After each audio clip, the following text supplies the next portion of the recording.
Dulu kan zaman dulu begitu. Ya, Ibu rumah tangga, selain ibu rumah tangga ikut suami. Anyway, itu juga termasuk kayak di dalam birokrasi kita ada dharma wanita dan lain. Tapi kalau misalnya yang jadi perempuan, laki-lakinya nggak ada tempat mengabdi. nggak ada ikut istri. So, to be honest sih, saya sih sebenarnya masih agak curious, masih ingin tahu. Saya yakin ada sesuatu yang pasti kamu kejar dan nggak kamu dapatkan. Kalaupun kamu bilang mau platform, segede apa sih platform dengan skala besar itu? Saya curiga jangan-jangan sebenarnya kamu ini ya ditawarin apa kayak gitu, wamen kayak atau stafsus gitu, bener nggak? Atau Enggak. hmm? Enggak. Kalau Masih misalnya ada sesuatu yang lebih besar, come on, Samara. enggak, Mbak. Kalau ditawarin wamen sama stafsus itu kan sebenarnya ya lebih bagus dari PSI nggak sih? Terus PSI udah jadi partai pemerintah, harusnya jejaringnya lebih gampang gitu. Emang PSI juga bisa klaim gitu ada kadernya, dan aku cukup mundur sebagai pengurus saja gitu kan, nggak harus mundur sebagai kader juga gitu. Jadi enggak kok, Mbak. Ini bukan karena pengen kekuasaan secara singkat kayak gitu. Dulu kan teman debatnya Valdo sekarang udah juru bicara istana. Itu bagus lah, kita juga masalah Valdo. Ya itu juga menarik, Mbak. Itu contoh ya, aku sama Valdo itu jadi kembali lagi ke topik yang awal tadi, orang menganggap kita semua tuh kayak musuhan ya. Kayak aku sama Pak Anies, wah ini pasti musuhan banget, saling benci dan lain sebagainya. Tapi ya seperti yang baru kita tahu, aku sama Valdo itu selama 8 bulan masa kampanye, orang menganggap itu tuh kayak mau bunuh-bunuhan gitu lah setiap hari. Tapi aku sama Valdo dari dulu, dia di kubu Prabowo Sandi pun, aku tuh teman yang sangat baik sama dia, juga teman yang baik gitu. Jadi ya di politik itu again nothing personal gitu loh. Ini kita semua di sini ya teman gitu, dan kalau kita kritik ya itu cukup sampai di mulut gitu, ya nggak sampai ke hati dan sampai membenci orang itu secara personal, karena yang kita nggak suka, yang kita nggak setuju itu biasanya tindakan dan kebijakan ya, nggak ada kaitan dengan sosok personal orang itu. Sosok personal orang ya dia manusia sama seperti kita. Kalau kemudian kamu sekarang mengundurkan diri dari PSI, baik sebagai pengurus, sebagai kader, bagaimana kamu kemudian menjawab, tuh kan emang perempuan tuh nggak kuat, perempuan Ya, itu nggak tahan banting gitu. Lihat tuh Samara yang politisi muda dulu dengan sumber semangat lantang, dia aja akhirnya nyerah tuh, mau alasannya eksplor. Kenapa saya harus tanyakan ini? Kamu harus bisa menjawab bahwa karena nggak akan jadi tuh cewek yang segitu galaknya ya, akhirnya cabut juga tuh, nggak kuat. Bagaimana kamu bisa menjawab bahwa ini adalah bagian dari kelemahan perempuan yang tidak punya kekuatan stamina maraton di politik? Iya, sebenarnya enggak sama sekali. Karena kalau mau jawab nggak kuat, Mbak, aku lebih baik mundurnya waktu 2019 aja atau 2018 bahkan. Kalau saat ini sih jujur aja sebenarnya hidup aku lumayan tenang-tenang aja gitu. Artinya nggak banyak serangan yang terjadi ke aku, nggak apa ya, cukup smooth lah kalau aku bilang 2 tahun terakhir ini nothing serius gitu. Kalau misalnya mau nggak kuat dengan berbagai macam serangan, dengan berbagai macam dinamika politik, 2018, 2019 itu justru lebih gila gitu. Dan aku survive, dan seingat aku ketika aku survive 2019 itu aku nggak merasa kayak udah politik ini bukan tempatku dan aku nggak masuk. Enggak, aku masih tetap lanjut gitu. Ini memang ini aja sih, keinginan eksplorasi. Dan di bidang baru yang akan aku lakukan, karena aku akan tetap bicara isu-isu sosial politik, ya akan tetap juga kita bakal ada serangan, akan tetap juga kita menjadi korban. Jadi itu semua nggak akan jauh-jauh gitu loh, Mbak. Itu memang konsekuensi berkarir di ranah publik yang sebenarnya nggak harus terjadi pada perempuan, tapi terjadi pada perempuan gitu. Jadi nggak sih, kalau aku nggak melihatnya dari perspektif itu, Mbak. Oke. Meskipun kalau ketika kamu katakan mau mengeksplorasi segala sesuatu yang dengan skala yang lebih besar dan tidak dikaitkan dengan elektoral, tentu saja orang akan tetap mengingat kamu bagaimanapun juga dengan PSI sih. Iya, pasti. Ya kan? Is it that? Pasti.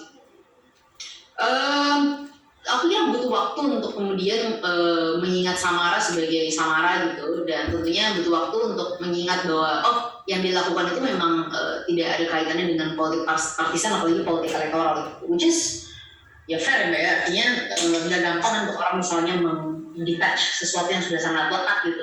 Aku mungkin udah puluhan ratusan kali masuk TV debat membela PSI, jadi ya butuh waktu dan sabarin. Oke, Samara, saya sih sebenarnya kalau saya termasuk yang kaget sih, lu mengundurkan diri, dan seperti yang tadi aku bilang ke kamu, ini bisa jadi bad message buat anak muda, dan ini mengekalkan stereotip bahwa ya anak ini tentang kesabaran, keteguhan hati, fokus pada jalan yang panjang dan berliku. Dan gue sebel aja ketika itu kemudian tuh kan cewek nggak sabaran atau you represent women and I really expect you so much untuk tapi aku juga respect dengan apa yang menjadi pilihan pribadi kamu gitu.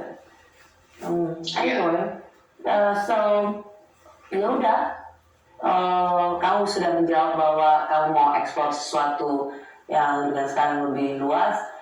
Yang bisa aku katakan adalah good luck. Semoga kamu bisa jauh lebih bersinar dari semula. Cuma itu sih yang bisa aku katakan, dan jadilah juga contoh bagi banyak perempuan muda. Karena keteguhan hati kita dan kerja keras kita itu bagaimanapun juga bisa jadi mentoring buat perempuan-perempuan muda lainnya. Thank you, Mbak Rosi. Ya, thank you ya. Salam Mas Aji ya. Ya, Allah salam. Ya. So, okay, good luck with... Saudara, betapa indahnya beberapa menit dari tayangan Rosiana Silalahi dan Samara Amani. Saudara, ada beberapa poin yang mau saya explore sebagai produksi yang pertama hari ini. Dan mohon diingat selalu gaya presentasi saya sebagai purnawirawan, sebagai ayah, sebagai calon kader dan pengurus entitas Partai Kebangkitan Nusantara, selalu pendekatannya 5. Pancasila itu, sila-sila itu. Yang pertama adalah syukur kepada Tuhan karena seperti ini cuplikan yang kita nikmati dari produksi seorang profesional, jurnalis profesional, Rosiana Silalahi. Dan tadi dengan orang yang sangat dahsyat selama periode-periode kampanye 2019 sebelum 2019, luar biasa. Dan sekarang dia adalah seorang ibu rumah tangga di luar negeri. Dan dunia ini menjadi sebuah kampung, bisa menikmati. Belum tentu kita bisa keluar atau kemanapun, tapi melalui media ini. Maka sungguh saya nyatakan pernyataan pertama adalah, ini saatnya Republik Indonesia makin terfokus kepada apa? Kepada kejayaan, bahkan suksesnya Nusantara ini.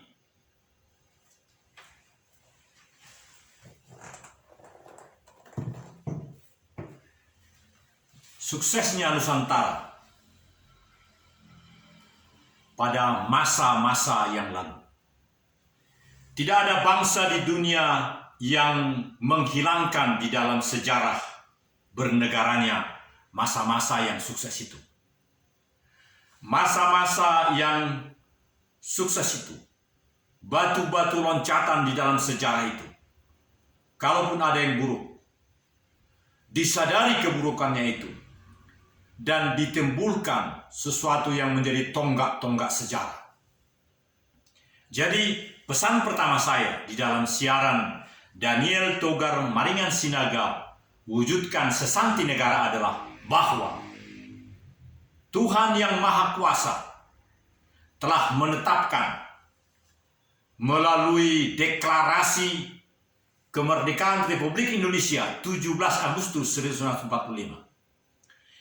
Inilah karunia Tuhan yang maha dahsyat, yang tak terbantahkan, yang menjadi kekuatan bangsa ini. Jadi kita bersyukur kepada Tuhan untuk ini. Seluruh yang memiliki nomor induk kependudukan yang sekarang ini tersebar di Nusantara ini, menikmati seluruh bidang-bidang di Nusantara ini. Saya mau nyatakan bahwa negeri ini memiliki kesatupaduan yang amat dahsyat yang sudah terbukti sejak abad ke-14, 15, 16, 17, 18, 19. Dan itu yang menjadi kekuatan founding fathers, founding mothers pada tahun-tahun 1940-an. Itu bukan hanya wacana, tapi itu pengalaman-pengalaman dari manusia-manusia yang hidup pada masa itu. Dan sekarang kita bisa lihat, kita bisa saksikan, bahkan kita bisa miliki tanah-tanah itu yang menjadi megalit-megalit, batu-batu yang memang sudah dibuat ratusan bahkan ribuan tahun yang lalu, yang sekarang masih ada. Dan itu adalah di Taman JK. Itu adalah di seluruh Nusantara ini, membuktikan bahwa masa-masa itu, tahun 1800-an, 1700-an, bahkan sejak 1400-an, terbukti dari bidang-bidang tanah yang ada di negeri ini. Jadi kalau seperti Samara tadi mengatakan dia mau mencari hal-hal opportunity yang menambah, sehingga dia mengundurkan diri dari PSI. Itulah dia Samara. Wanita muda, ibu muda. Saya kan, ya, setingkat cucu saya dia. Atau anak saya. Hanya 2 anak saya. Sama-sama cantik, tapi Samara lebih cantik. Saudara-saudara, poin pertama yang saya sampaikan adalah Allah Subhanahu wa Ta'ala, Tuhan yang Maha Besar, Bapa Yahweh, Ida Sang Widiwasa, telah memberikan bukti dalam kehidupan Nusantara ini, sehingga partai-partai yang ada sekarang sudah benar, the track on the track, the right road on the right road. Tapi ada lagi, jikalau semua partai-partai itu, semua komponen masyarakat, peran serta masyarakat untuk menilai dalam kehidupan. Bukan hanya yang kita lihat sekarang, yang masih hidup, tapi dari leluhur-leluhur kita. Kejayaan-kejayaan leluhur itu sudah diberikan yang terbaik kepada kita. Mungkin ada yang degradasi pada masa-masa kehidupan itu, tetapi yang terbanyak adalah yang dimunculkan hal-hal yang memang sudah bagus pada saat itu. Contohnya ratusan tahun yang lalu, bahkan abad-abad yang lalu, pelayaran dari Indonesia ke Madagaskar, hikayat-hikayat sejarah yang memberikan suatu bukti kepada kita bahwa teknologi, kepintaran yang memang sangat luar biasa juga dibandingkan dengan negara-negara lain. Jadi masihkah kita harus beratus-ratus tahun supaya menjadi negara maju? Adakah peluang supaya kita dalam tempo 100 tahun bisa maju? Saudara-saudara, ini poin pertama yang mau saya katakan. Tuhan menetapkan di dalam seluruh kehidupan Nusantara bahwa kita tidak perlu harus sampai 100 tahun baru maju. Seperti apa yang telah tertulis dalam dokumen 100 tahun Indonesia Merdeka yang sampai tahun 5 tahun lalu atau 6 tahun lalu. Saya masih turut juga menyusun dokumen itu. Dokumen yang memang hanya diberikan untuk presiden. Dan juga dokumen yang sesungguhnya tidak dibagikan kemana-mana, tetapi yang menjadi pemikiran terbaik dari seluruh cendekiawan cerdik pandai yang dilaksanakan oleh The National Resilience Institute of Republic Indonesia. Jadi poin pertama saudaraku adalah alhamdulillah, puji Tuhan bahwa Tuhan telah memberikan penetapan Nusantara sebagai sesanti negara yang menjadi cara dan semangat koridor untuk mencapai kesatu paduan kesuksesan di negeri ini. Jadi secara sederhana, poin pertama ini adalah Indonesia Jaya, Indonesia Emas adalah segera terwujud dengan mewujudkan sesanti negara. Saudara-saudara, poin yang kedua adalah saudara-saudara, bagaikan foto ini. Foto ini saudaraku adalah pada tanggal 9 November. 9 November 3 tahun lalu. Jadi 2019. 9 November 2019. Anak saya yang paling besar ini, sekarang dia adalah dosen spesialis, dokter spesialis, jadi dosen senior dianggap di Fakultas Kedokteran Gigi Universitas Padjadjaran, Bandung. Anak kami yang pertama, kelahiran 12 Juli 86. Mengapa saya percontohkan itu, saudaraku? Karena untuk yang kedua ini, saya mau menjelaskan bagaimana keberadaban kita, saudara-saudara. Bahwa semakin hidup Indonesia semakin berkembang. Bukan semakin downgrade dari peradaban itu. Peradaban kita semakin tinggi. Meskipun peradaban itu boleh dianggap oleh orang sebagai suatu ketidakstabilan. Seperti yang dialami oleh orang PSI yang cantik rupawan ini. Tidak ada orang yang mengatakan bahwa dia wanita yang tidak cantik, terpelajar, bahkan mampu mengangkut, mendorong semua milenial untuk masuk PSI, siapapun dia.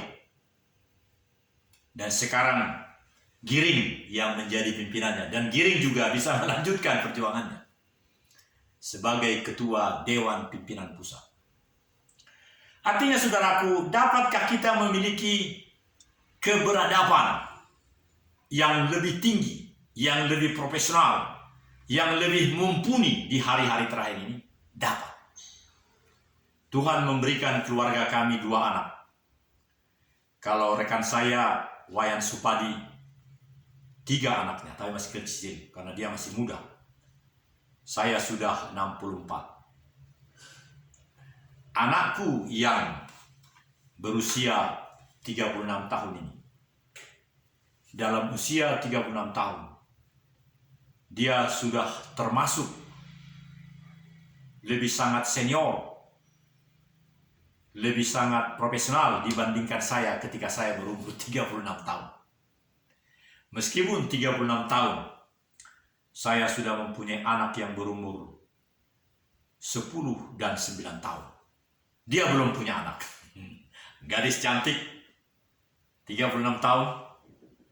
Dan memang saya juga bertanya kepada Tuhan, kenapa aku yang memberi nama dia, tapi dia agak-agak seperti Basaria. Namanya Basaria Rosadiati Perdini Palentin.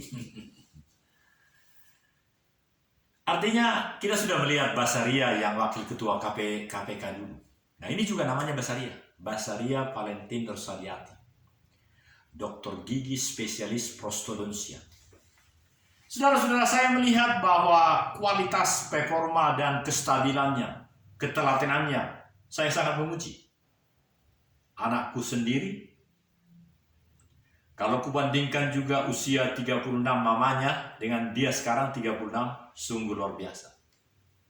Kemuliaan-kemuliaan Tuhan nampak dari penampilan kedua anak ini. Dan ini yang paling mengharukan, saudaraku. Ketika itu, tanggal 9 November 3 tahun lalu,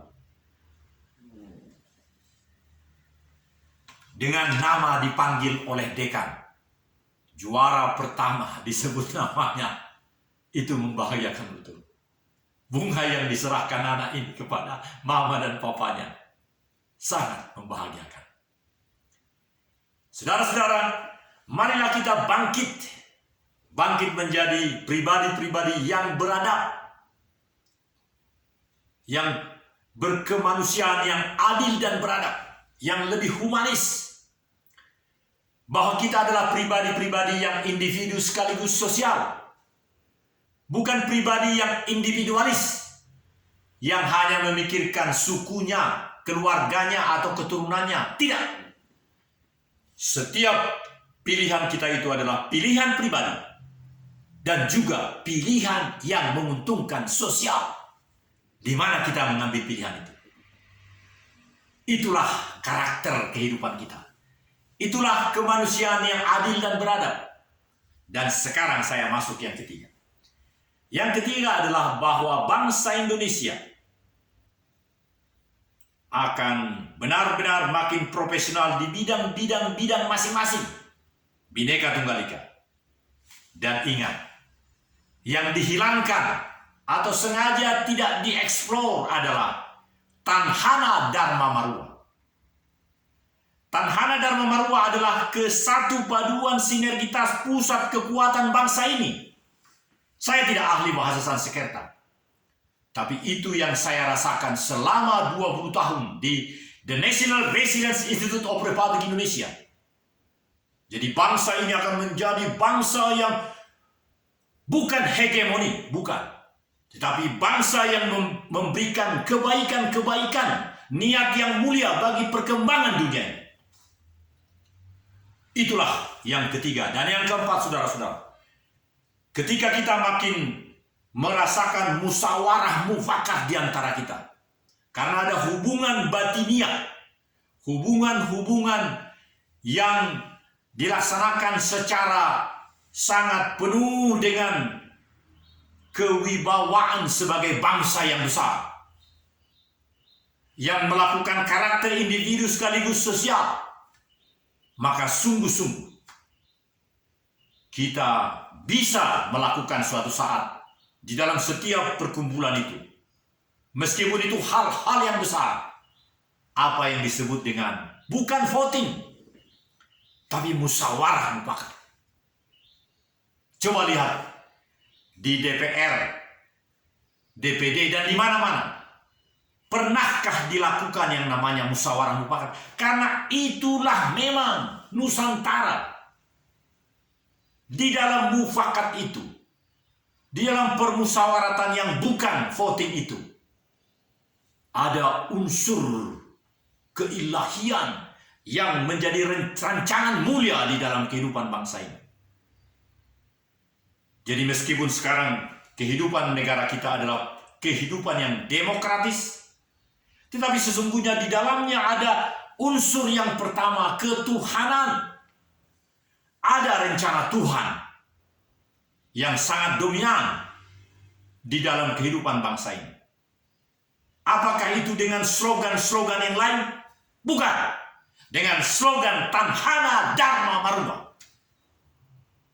Itulah yang diikrarkan menjadi undang-undang dasar, menjadi konstitusi. Tetapi pada tahun 1991, di bulan Juli, Dewan Menteri menyarankan, mungkin itu ada kaitan dengan 17 Agustus, menyarankan, dasarnya saya lihat, Undang-Undang Dasar Sementara Republik Indonesia, ditandatangani oleh Presiden Soekarno, ditetapkan, tidak ditulis sesanti negara, ditulis lambang negara, tetapi di dalam uraian seterusnya, di situ jelas bahwa lambang negara itu adalah diambil dari sesanti kerajaan Majapahit. Tetapi kenapa tidak diambil alih secara sungguh-sungguh berniat baik keseluruhannya, yaitu Tanhana Dharma Marua, Bhinneka Tunggal Ika Tanhana Dharma Marua? Kenapa? Kenapa hanya 3 yang ini? Dan hari-hari terakhir ini, saudara-saudara, sebelum 2 tahun lagi Presiden ke-7 ini meninggalkan singgasananya, rezimnya. Kenapa tidak dirubah itu sesuai dengan sesanti yang sebenarnya itu?